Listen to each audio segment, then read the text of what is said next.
റസൂലുള്ളാഹി സ്വല്ലല്ലാഹു അലൈഹി വസല്ലം തങ്ങളുടെ ഹദ്റത്തിലേക്ക് സമർപ്പിച്ച ഒരു വിശുദ്ധമായ അറിയുന്നവർ. എനിക്കറിയാം, ഞാൻ തന്നെ ഒരു ഓൺലൈനിലൂടെ ഗ്രൂപ്പ് നടത്തുന്നുണ്ട്.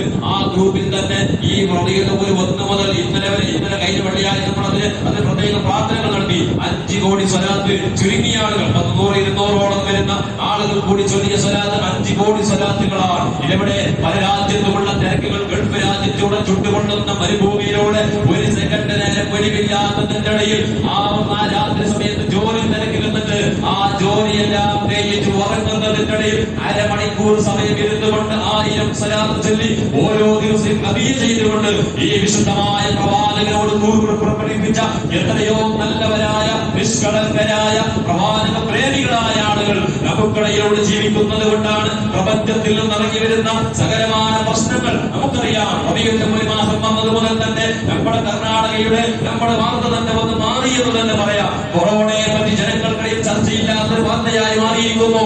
വളരെ സാവധാനത്തോടുകൂടെ കാര്യങ്ങളൊക്കെ വളരെ സന്തോഷത്തോടെ നിർവഹിക്കാൻ സാധിച്ചുവെങ്കിൽ അല്ലാഹുവിന്റെ ഹബീബ് സയ്യിദുനാ റസൂലുള്ളാഹി സ്വല്ലല്ലാഹു അലൈഹി വസല്ലം തങ്ങളെ സ്നേഹിക്കുന്ന ഒരു ഖൗമുണ്ടെങ്കിൽ, പ്രവാചകനെ ഇഷ്ടപ്പെടുന്ന ഒരു സമൂഹം ഒരു നാട്ടിലുണ്ടെങ്കിൽ ആ നാട്ടിലേക്ക് അല്ലാഹുവിന്റെ അദാബ് ഉണ്ടാകൂല. എന്തേ കാരണം? മഹാവിശുദ്ധ ഖുർആൻ എങ്ങനെയാണ് പറഞ്ഞത്? പ്രവാചകനുള്ള ഒരു ഖൗമിനെ അല്ലാഹു ശിക്ഷിക്കൂല. എന്തുകൊണ്ട്? പ്രവാചകനോടുള്ള ആദരവിന്റെ ഭാഗമാണ്. ഈ ആയത്തെ വ്യാഖ്യാനിച്ചുകൊണ്ട് മഹാന്മാരായ പണ്ഡിത ലോകം പറയുന്നത്, പ്രവാചകനെ ഇഷ്ടപ്പെടുന്ന ഒരു മനുഷ്യൻ നമ്മുടെ നാട്ടിലുണ്ടായാൽ അവന്റെ കുടുംബത്തിലേക്ക് അനുഗ്രഹമാണ്, അവൻ നാട്ടിലേക്ക് ഐശ്വര്യമാണ്, അവൻ നാട്ടിലേക്ക് ഏറ്റവും വലിയ ബർക്കത്താണ്. ഇങ്ങനെ മഹാന്മാർ പറഞ്ഞു തരുമ്പോ നമ്മുടെ എല്ലാ വീടുകളിലൂടെ ഏകദേശം വീടുകളിലൂടെ മൗലിദുകൾ, സലാത്തുകൾ, കൂട്ടമായ പ്രാർത്ഥനകളൊക്കെ നടത്തിയെങ്കിൽ എന്റെ പ്രിയപ്പെട്ടവരെ, ഞാൻ കഴിഞ്ഞ വെള്ളിയാഴ്ച പല കാര്യങ്ങളും സൂചിപ്പിക്കുകയുണ്ടായി. പ്രവാചകർ സ്വല്ലല്ലാഹു അലൈഹി വസല്ലം തങ്ങളുടെ ജീവിതത്തിന്റെ ഏറ്റവും വലിയ പ്രതിസന്ധി നേരിട്ടത് മക്കയിൽ നിന്ന് മദീനയിലേക്ക് ഹിജ്റ പോകുമ്പോഴാണ്. ആ ഹിജ്റ പോകുന്ന സമയത്താണ് കഅബ ശരീഫിനെ നോക്കിക്കൊണ്ട് പ്രവാചകൻ പറഞ്ഞ വചനങ്ങൾ ഹദീസിന്റെ കിതാബുകളിൽ സവിസ്താരമായി പ്രതിപാദിക്കുന്നത് കാണാം. കഅബ ശരീഫിനെ നോക്കിക്കൊണ്ട് അവസാനമായി പ്രവാചകൻ കഅബ ശരീഫിനെ നോക്കിക്കൊണ്ട് കണ്ണുനീർ ഒലിപ്പിച്ചുകൊണ്ട് ആ കഅബ ശരീഫിനോട് പറയുകയാണ്, കഅബ, ഈ പ്രപഞ്ചത്തിൽ ഏറ്റവും വലിയ പവിത്രതയുള്ള സ്ഥലം നീയാണെന്ന് എനിക്കറിയാം. കഅബ, നിന്നെ പോലെ പവിത്രതയുള്ള, നിന്നെ പോലെ പോലീശയുള്ള ഒരു സ്ഥലം പ്രപഞ്ചത്തിൽ എവിടെയുമില്ല. അല്ലാഹുവിന്റെ വിധിയാണ് കഅബ. ഈ കഅബ ശരീഫേ, നിന്നെ വിട്ടു പോകാൻ എന്റെ മനസ്സനുവദിക്കുന്നില്ല. എന്റെ മനസ്സിൽ വല്ലാത്ത ദുഃഖമുണ്ട്. പക്ഷേ പ്രപഞ്ചനാഥനായ സർവാധിപന്റെ സത്യത്തിന്റെ ആ കൽപ്പന അനുസരിക്കലല്ലാതെ രക്ഷയില്ല. ഈ സമയത്താണ് വിശുദ്ധമായ പ്രവാചകന്റെ അടുക്കലേക്ക് മുഖറമായ മലക്ക് ജിബ്രീൽ അലൈഹിസ്സലാം ഒരു ആയത്ത് ഇറങ്ങിയെന്ന് മഹാന്മാർ പറയുന്നു. ഇന്നല്ലദീ ഫറദ അലൈക്കൽ ഖുർആന ലറാദ്ദുക ഇലാ മുആദ് എന്ന് വിശുദ്ധ ഖുർആനിലെ സൂറത്തുൽ ഹജ്ജിലുള്ള ഈ ആയത്ത് ഇറങ്ങി. മഹാന്മാർ ഈ ആയത്ത് വ്യാഖ്യാനിക്കുന്ന മുഫസ്സിരീങ്ങൾ പറയുന്നു, ഈ ആയത്തിലെ ഒരാൾ യാത്ര പോകുന്ന സമയത്ത് പഴയ കാലത്തൊക്കെ ഉണ്ടായിരുന്നു, ഹജ്ജിന് പോകുന്ന ആളുകളൊക്കെ അവന്റെ വീടിന്റെ ചുമരിൽ അവന്റെ വിരൽ കൊണ്ട് ആയത്ത് എഴുതാറുണ്ട്. ഈ ആയത്തിനെ അവന്റെ വിരൽ കൊണ്ട് അവൻ എഴുതിയിട്ടാണ് അവൻ യാത്ര പോയതെങ്കിൽ അവൻ ആ യാത്രയിൽ ബുദ്ധിമുട്ടുണ്ടാവില്ല. ആ യാത്രയിൽ അവൻ മടക്ക സ്ഥാനത്തേക്ക്, നാട്ടിലേക്ക് സന്തോഷത്തോടെ എത്തിക്കുമെന്ന് മഹാന്മാർ പറഞ്ഞു തരുന്നു. അതൊക്കെ നമ്മുടെ മുൻഗാമികളായ പണ്ഡിത ലോകം ആ ഹജ്ജിന് പോകുമ്പോൾ, മറ്റു ഗൾഫ് രാജ്യങ്ങൾക്ക് പോകുമ്പോൾ അവർ അത് എഴുതാറുണ്ടായിരുന്നു. കാരണം ഇത് അല്ലാഹുവിന്റെ വിശുദ്ധ ഖുർആനിലെ ആ പ്രവാചകന്റെ സമയത്ത് അല്ലാഹു അവതരിപ്പിച്ച സന്തോഷിപ്പിച്ച ആയത്താണ്. ഇതാ എന്നിട്ട് അല്ലാഹുവിന്റെ ഹബീബ് റസൂലുള്ളാഹി സ്വല്ലല്ലാഹു അലൈഹി വസല്ലം മക്കയിൽ മദീനയിൽ നിന്ന് മക്കയിലേക്ക് വീണ്ടും തിരിച്ചു വരാൻ അവസരമുണ്ടായി. ഇത് ഞാൻ പറഞ്ഞു വന്നത് എന്റെ പ്രിയപ്പെട്ടവരെ, ഇങ്ങനെ കഴിഞ്ഞ വെള്ളിയാഴ്ച നമ്മൾ ഹിജ്റയുമായി ബന്ധപ്പെട്ട കഥകൾ കേട്ട് പല ആളുകൾക്കും അതിന്റെ ദുഃഖം സഹിക്കാൻ കഴിയാതെ വിഷമത്തോടുകൂടെയാണ് പോയതെങ്കിൽ ഞാൻ കഴിഞ്ഞ വെള്ളിയാഴ്ച സൂചിപ്പിക്കുകയുണ്ടായി. അടുത്ത വെള്ളിയാഴ്ച പ്രവാചകർ സ്വല്ലല്ലാഹു അലൈഹി വസല്ലം തങ്ങളുടെ സുന്നത്തുമായി ബന്ധപ്പെട്ട, അവിടുത്തെ ശരീരവുമായി ബന്ധപ്പെട്ട ഒരൽപ്പം ചില കാര്യങ്ങൾ പറയണമെന്നുണ്ടായിരുന്നു. പക്ഷെ എല്ലാവർക്കും തിരക്കായതുകൊണ്ട് ഈ 10 മിനിറ്റ് കൊണ്ടൊന്നും എവിടെയും പറഞ്ഞെത്തിക്കുവാൻ കഴിയില്ല. എന്നാലും ഒരു ചെറിയ സംഭവം മാത്രം പറഞ്ഞുകൊണ്ട് ഞാൻ അവസാനിപ്പിക്കുന്നു. വിശുദ്ധ ഖുർആനിൽ പറയുന്ന ആയത്ത് കാണാം. അല്ലാഹുവിന്റെ വിശുദ്ധ ഖുർആൻ പറയുന്നത് എങ്ങനെയാണ്? ഖുൽ ഇൻ കുൻതും തുഹിബ്ബൂനല്ലാഹ ഫത്തബിഊനി യുഹ്ബിബുകുമുല്ലാഹ്. നിങ്ങൾ അല്ലാഹുവിനെ നിങ്ങൾ ഇഷ്ടപ്പെടുന്നുണ്ടോ? അല്ലാഹുവിന്റെ ആളാണ് നിങ്ങൾ പറയുന്നുണ്ടോ? അല്ലാഹുവിനെ നിങ്ങൾ അനുസരിക്കുന്നുണ്ടോ? അല്ലാഹുവിനെ നിങ്ങൾ ഇഷ്ടപ്പെട്ട് സ്നേഹിക്കുന്നുണ്ടോ എങ്കിൽ വിശുദ്ധ ഖുർആനിനോട് അല്ലാഹുവിന്റെ വിശുദ്ധ ഖുർആനിൽ അവതരിപ്പിച്ചുകൊണ്ട് പറയാൻ പറഞ്ഞതാണ്. തങ്ങൾ പറഞ്ഞു കൊടുക്ക്. ഏത് കൗമിനോടാ പറയേണ്ടത്? പ്രവാചകർ സല്ലല്ലാഹു അലൈഹി വസല്ലം തങ്ങളുടെ സ്നേഹം കൊണ്ട് ലോകത്തൊന്നും നേടാൻ കഴിയില്ല എന്ന് നാഴികക്ക് 40 വട്ടം തൊള്ളയിൽ തോന്നിയത് വിളിച്ചു പറഞ്ഞുകൊണ്ട് സമൂഹത്തിൽ ഉള്ള ഈമാനിയെ ഈ ചോർത്തിക്കളയുന്ന വിഭാഗം ആളുകളുടെ എടുക്കുമെന്ന് പ്രവാചകർ സല്ലല്ലാഹു അലൈഹി വസല്ലം തങ്ങൾ നൂറ്റാണ്ട് പതിനായിരങ്ങൾക്ക് മുമ്പ് പ്രവചിച്ച പ്രവചനങ്ങളാണ്. ആ കൗമിനോട് പറഞ്ഞു കൊടുക്ക്, ഇൻ കുന്തും തുഹിബ്ബൂനല്ലാഹ്, നിങ്ങൾ അല്ലാഹുവിനെ ഇഷ്ടപ്പെടുന്നുണ്ടോ? അല്ലാഹുവിനെ നിങ്ങൾ സ്നേഹിക്കുന്നുണ്ടോ? നിസ്കാരത്തിലേക്ക് നിങ്ങൾ വരുന്നോ? എന്തിന്? അല്ലാഹുവിനോടുള്ള അനുസരണയായിട്ട് നിങ്ങൾ നിസ്കരിക്കാൻ വരുന്നു എങ്കിൽ വിശുദ്ധ ഖുർആൻ പറയുന്നു, ഫത്തബിഊനി, എന്നെ നിങ്ങൾ ഇത്തിബാഅ് ചെയ്യണം, എന്നെ ഇത്തിബാഅ് ചെയ്യണം. പ്രവാചകർ സല്ലല്ലാഹു അലൈഹി വസല്ലം തങ്ങളെ ഇത്തിബാഅ് ചെയ്യാതെ ലോകത്തൊരു മനുഷ്യന്റെ അമലുകൾ അല്ലാഹു സ്വീകരിക്കൂല. എന്റെ നിസ്കാരം, ഈ നിസ്കാരം പ്രവാചകൻ പറഞ്ഞതുപോലെ ആയിരിക്കണം. ഖുർആൻ നോക്കി നിസ്കാരം കണ്ടുപിടിക്കാൻ സാധിക്കൂല. ഖുർആൻ മാത്രം, ഞാൻ ഖുർആനിലുള്ളത് മാത്രമേ ഞാൻ ചെയ്യൂ എന്ന് പറഞ്ഞാൽ അവന്റെ നിസ്കാരത്തിൽ ചെല്ലുന്ന തസ്ബീഹുകളുണ്ട്, നിസ്കാരത്തിൽ ചെല്ലുന്ന പ്രാർത്ഥനകളുണ്ട്. ഈ പ്രാർത്ഥനകളൊന്നും ഖുർആനിലുള്ളതല്ല.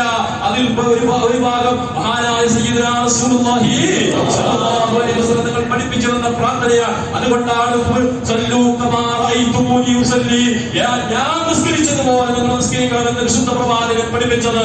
എന്നാൽ ഇത് ഈ പ്രവാചകൻ സല്ലല്ലാഹു അലൈഹി വസല്ലം സ്നേഹിക്കാതെ, അവിടുത്തെ ഇത്തിബാഅ് ചെയ്യാതെ, അവിടുത്തെ മാതൃകയാക്കാതെ ഒരാൾക്കും സ്വർഗ്ഗത്തിലെത്താൻ സാധിക്കൂല.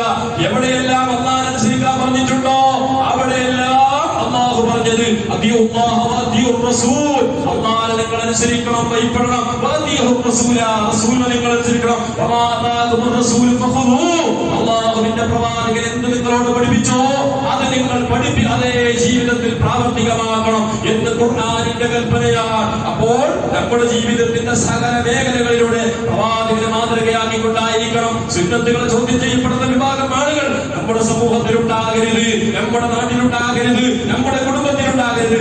ആരാ കണിയാണേണ്ടത്? രക്ഷിതാവിന്റെ കടമയാണ്, മാതാപിതാക്കളുടെ കടമയാണ്. സ്വന്തം മക്കൾ ഇത്തരം ധോനിവാസികളായി മാറുന്നത് മാതാപിതാക്കളുടെ ഈ അവരുടെ ശ്രദ്ധക്കുറവ് കൊണ്ടല്ലാതെ ലോകത്തൊന്നും കഴിയില്ല.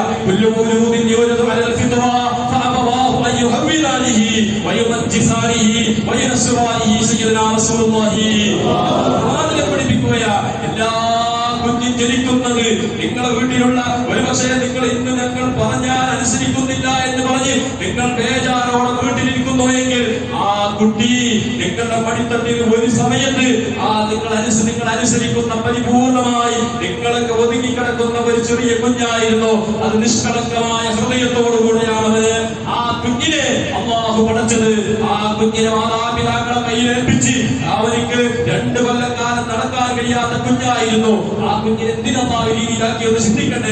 നമ്മുടെ വീട്ടിലുള്ള ഒരാള് കുഞ്ഞി വെച്ചാൽ പിറ്റേ ദിവസം തന്നെ അടിച്ചിട്ട് പോകില്ലേ? പോകില്ലേ? ആടിന്റെ കുഞ്ഞി കോഴി മുട്ടയിൽ നിന്ന് അതിന്റെ മുട്ട വിരിഞ്ഞ് പുറത്തേക്ക് വന്നാൽ പിറ്റേ ദിവസം തന്നെ തള്ള കോഴി നടക്കുന്ന പോലെ തന്നെ ഈ കോഴി നടക്കാറുണ്ട്. പശു കുഞ്ഞി വെച്ചാൽ ആ പശുക്കുട്ടി പിറ്റേ ദിവസം നടക്കുന്നു. അപ്പൊ തള്ള തിന്നുന്നത് പോലെ തിന്നാൻ തുടങ്ങുന്നു.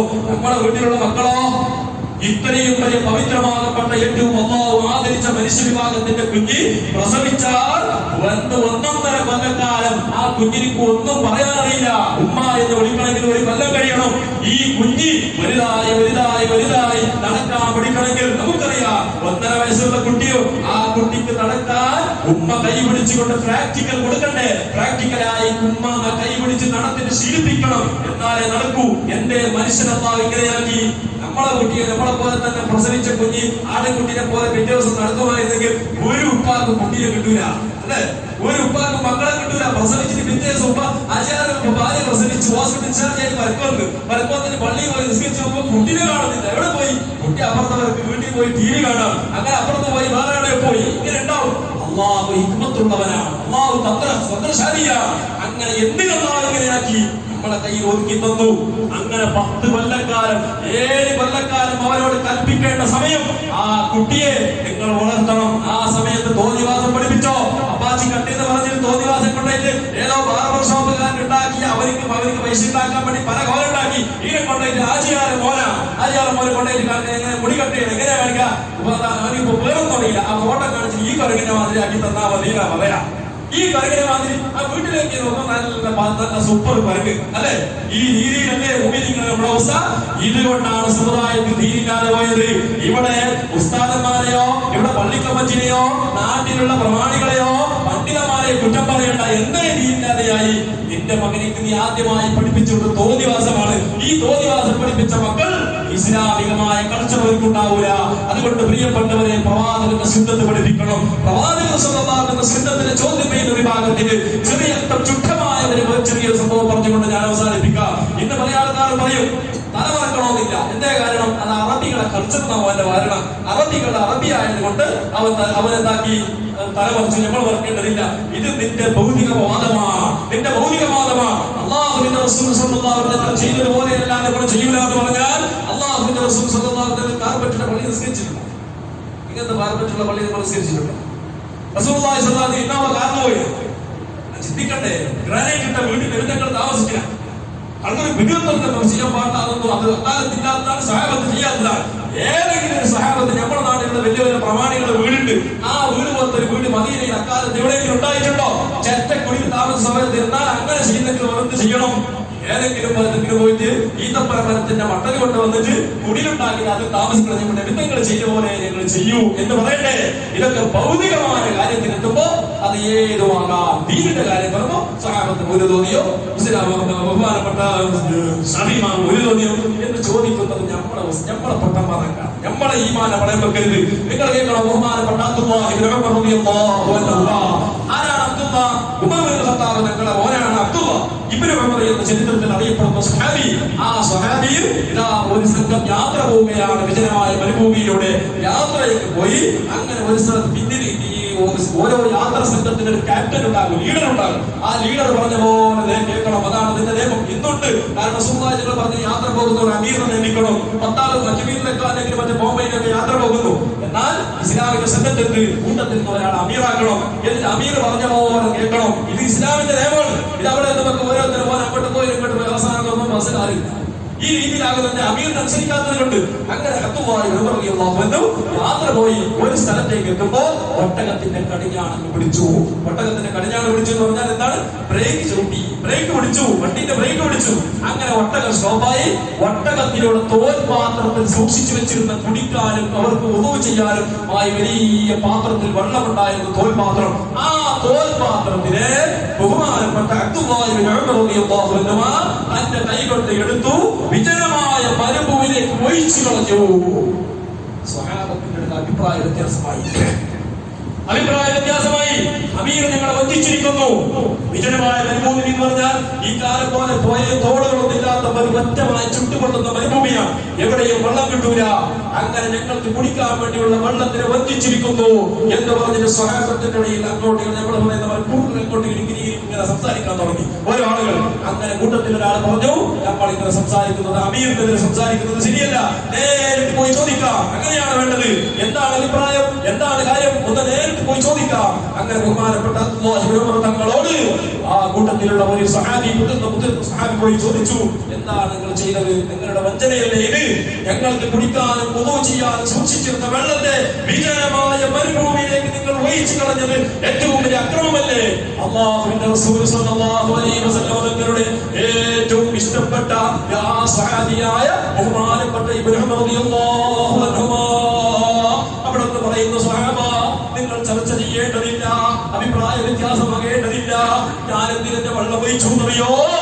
ഞാൻ എന്റെ ഹബീബ് സയ്യിദുനാ റസൂലുള്ളാഹി തങ്ങൾ ഒരു ദിവസം ഇതേപോലെ ഒരു ഒട്ടകത്തിൽ യാത്ര ചെയ്തു. തങ്ങളുടെ മുമ്പിലാണ്, ഞാൻ പിന്നിലാണ്. ഈ സ്ഥലത്തേക്ക് എത്തുമ്പോൾ അല്ലാഹുവിന്റെ ഹബീബ് സയ്യിദുനാ റസൂലുള്ളാഹി സ്വല്ലല്ലാഹു അലൈഹി വസല്ലം തങ്ങൾ ഒട്ടകത്തിന്റെ കടിഞ്ഞാണങ്ങൾ പിടിച്ചു. എന്നിട്ട് ഒട്ടകത്തിൽ താഴെ ഇറങ്ങി പ്രവാചകന്റെ വിളന്ന ശറഫാകപ്പെട്ട കൈകൊണ്ട് പാത്രത്തിൽ സൂക്ഷിച്ചിരുന്ന വെള്ളത്തെ വിജയമായ മരുഭൂമിയിലേക്ക് ഒഴിച്ചു കളഞ്ഞു. എന്റെ ഹബീബ് ചെയ്ത സുന്നത്താണ്. എന്റെ ഹബീബിനോട് ഞാൻ ചോദിച്ചില്ല, നബിയേ എന്തിനാണ് നിങ്ങൾ വെള്ളത്തെ മരുഭൂമിയിലേക്ക് ഒഴിച്ചത്? ഞങ്ങൾക്ക് കുടിക്കാൻ വെള്ളമില്ലല്ലോ എന്ന് ചോദിക്കാനുള്ള ബെറ്ററി, ആ ചോദിക്കാനുള്ള ഈമാന്റെ ഫോറടിക്കുണ്ടായില്ല. എന്റെ ഹബീബ് എന്ത് ചെയ്തു?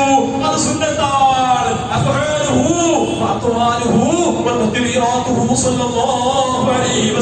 നബി തങ്ങൾ എന്ത് ചെയ്യോ അതങ്ങനെ തന്നെ സുന്നത്തായി കണ്ട സ്വഹാബത്താണ് നമ്മുടെ മുൻഗാമികൾ എന്ന് ആ സ്വഹാബത്ത് ചോദ്യം ചെയ്യണ്ടേ? തങ്ങൾ ചോദിക്കണ്ടേ? ഈ മരുഭൂമിയിലേക്ക് വെള്ളം വഹിക്കാൻ ശരിയല്ലല്ലോ.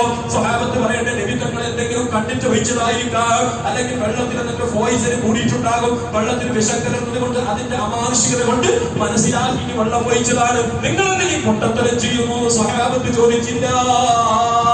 നബി തങ്ങൾ ചെയ്ത പ്രവൃത്തി കണ്ടാൽ ആ സുന്നത്ത് ഹയാത്താക്കാതെ ആ സ്ഥലം വിട്ടു പോകാൻ ഈ ഖത്താബിന്റെ മകനായ തങ്ങളുടെ മകനായ അബ്ദുല്ലാഹ് സാദിഖൂല. സ്വഹാബത്ത് ശബ്ദമായി, സ്വഹാബത്തിന് അഭിപ്രായ വ്യത്യാസമില്ലാതെയായി. എല്ലാവരും അവർ പറഞ്ഞു റസൂലുള്ളാഹി തങ്ങളുടെ സുന്നത്തിന് ഹയാത്താക്കിയതിൽ ഞങ്ങളുടെ ജീവൻ പോയാൽ ഞങ്ങൾക്ക് പ്രശ്നമില്ല. ഇങ്ങനത്തെ സംഭവം അലി അബീ താലിബ് റളിയല്ലാഹു അൻഹു ആകാശം നോക്കി ചിരിച്ചു. സ്വഹാബത്ത് ചോദിച്ചു, എന്തിനാ വെറുതെ ചിരിക്കുന്നത്? കുതിരയിൽ പോകുമ്പോൾ ആകാശം നോക്കുമ്പോൾ ഒരു സന്ധ്യക്ക് എത്തുമ്പോ കുതിരന്റെ കടിഞ്ഞാണിൽ നിർത്തി കുറച്ച് സ്ലോവാക്കി ആകാശം നോക്കുമ്പോൾ നല്ലൊരു പൊട്ടച്ചി, നല്ലൊരു ചിരി, നല്ല സൗണ്ട് എടുത്ത നല്ല ചിരി. നമ്മളെന്താ പറയാ, കാറിൽ പോകുമ്പോൾ കാർ പോകുമ്പോൾ അവിടെ നിങ്ങളെ നേരെ ജംഗ്ഷനിൽ കാറ് നിർത്തിയിട്ട് തല പുറത്തിട്ട് നല്ലൊരു ചിരി ഇച്ചിരി പോയാൽ എന്താ ചെയ്യാം? വ്യത്യാസം അപ്പം തന്നെ കമ്മിറ്റി സെക്രട്ടറി പ്രസിഡന്റ് കുഴപ്പം സദ്യ ബന്ധിച്ചിരിക്കുന്ന സുഖനുണ്ട് പറയില്ലേ? ആ സാധാരണ ആരും പറയാം ബന്ധിച്ചിരിച്ചാൽ അലി അബീ താലിബ് റളിയല്ലാഹു അൻഹു ആകാശം നോക്കി ഒരു ചിരി ഇടിച്ചു. പിന്നീടുള്ള ആള് ചോദിച്ചു, എന്താണ് മഹാനവരുടെ നിങ്ങൾ എന്താ വെറുതെ ചിരിക്കുന്നത്? പറഞ്ഞു, ഞാനും എന്റെ ഹബീബായ നിമിത്തങ്ങളും ഇതേപോലെ ഒരു കുതിരയിലൂടെ യാത്ര പോയി. നിമിത്തങ്ങൾ ഈ സ്ഥലത്തേക്ക് എത്തുമ്പോ ആകാശം നോക്കി ചിരിച്ചു. ഞാൻ കണ്ടു, ഞാൻ ചിരിച്ചു. നിമിത്തങ്ങൾ ചിരിച്ചത് എന്തിനാണ്? ജിബിലിനെ കണ്ടിട്ടായിരിക്കാം, എന്തെങ്കിലും മതവാദികളെ കണ്ടിട്ടായിരിക്കാം. ഈ അലീബിനെ ഒന്നും കണ്ടിട്ടില്ല. പക്ഷെ ഒരു സുന്നത്ത് ഹയാത്താക്കിയതാണ്. ഇങ്ങനെയായിരുന്നു സ്വഹാബത്ത്. അതുകൊണ്ടാണ് ആ സ്വഹാബത്തിനെ പറ്റി റസൂലുള്ളാഹി തങ്ങൾ പറഞ്ഞത്, അസ്ഹാബി തദ്ജൂബി ഫബിഅയ്യിഹിം ഇഖ്തദൈതും ഇഖ്തദൈതും. ഇതാണ് മുഅ്മിനീങ്ങളെ അഭിപ്രായ വ്യത്യാസം. നമുക്ക് നമ്മുടെ ഈമാൻ കുറഞ്ഞു പോകുന്നത് കൊണ്ടാണ് നമുക്ക് സംശയങ്ങൾ കൂടുന്നത്. അത് ഏതൊരു കാര്യം പഠിച്ചാൽ സംശയമില്ല, സംശയങ്ങൾ തീരും. അതുകൊണ്ട് സംശയമുള്ള കാര്യങ്ങൾ സംശയം തീർക്കാൻ പറ്റുന്നവരോട് പോയി ചോദിക്കും. അങ്ങാടിന്റെ ഏതെങ്കിലും പുകയും വലിച്ചിട്ട് പോയോ അവൻ ആകാശത്തേക്ക് പുകയപ്പെടുന്ന റോക്കറ്റ് വിടുന്നവരോട് ചോദിച്ചിട്ട് ഇത് കൂട്ടുപ്രാർത്ഥനോ തർക്കീനുണ്ടോ ചോദിച്ചാൽ ഓരറിയില്ല. ഇല്ലതാ എന്തില്ല ഓ കാരണം ഓ വിചാരിച്ചാൽ അതില്ലാകുന്നല്ല നമുക്ക് പോലെ. ഇങ്ങനെ ചിന്തിക്കുന്നവരോടല്ല ചോദിക്കേണ്ടത്, ആലിമീങ്ങളോട് ചോദിക്കണം, അല്ലാഹുവിന്റെ ദീൻ അറിയുന്ന മഹാന്മാരോട് ചോദിക്കണം. ചോദിച്ചാൽ ഇവിടെ ഒന്നും ഇസ്ലാമിലില്ലാത്ത ഇവിടെ കടന്നു കൂടിക്കില്ല. അതുകൊണ്ട് മുഅ്മിനീങ്ങളെ അല്ലാഹുവിന്റെ റസൂലിനെ ഇത്തിബാ ചെയ്യുക. അവിടുത്തെ മഹാന്മാരെ നമുക്ക് കാണിച്ചു തന്ന വഴിയിലൂടെ ജീവിച്ചു മരിക്കാൻ നമ്മൾ ശ്രമം നടത്തണമെന്ന് എന്റെ നഫ്സിനോട് നിങ്ങളോട് ഞാൻ ഓർമ്മപ്പെടുത്തുന്നു. അല്ലാഹു സുബ്ഹാനഹു വ തആല തൗഫീഖ് നൽകുമാറാവട്ടെ.